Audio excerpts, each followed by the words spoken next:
Ito ang paraan kung paano i-assemble ang Homemaker Furniture Recliner one-seater sofa.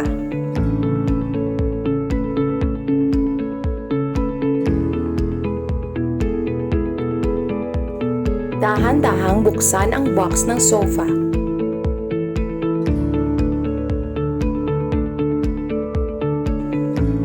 Pagkabukas ng box, siguraduhin na kumpleto ang sofa. Ang Relax Recliner one-seater box ay may laman na isang backrest at isang main seat ng sofa.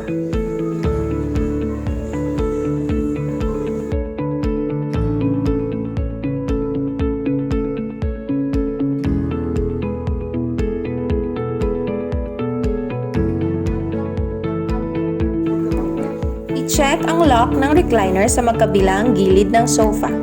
I-check din ang dalawang steel plate ng main sofa kung saan i-attach ang hook ng backrest.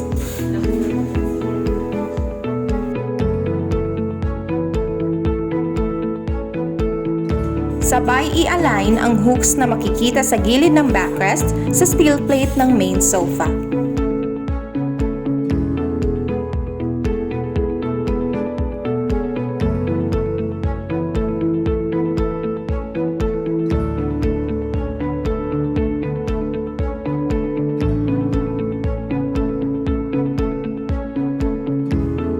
Kung na-align mo na ang mga hooks sa steel plate, idiin ang backrest para mapasok ang hooks sa steel plate. Siguraduhin na na-lock ang mga hooks sa steel plate.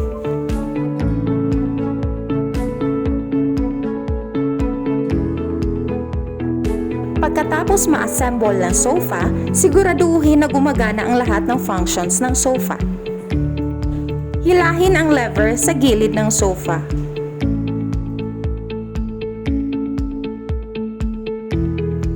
Itulak ang backrest gamit ang itaas na bahagi ng katawan. Gamitin ang iyong mga paa upang maisarado ang footrest ng sofa.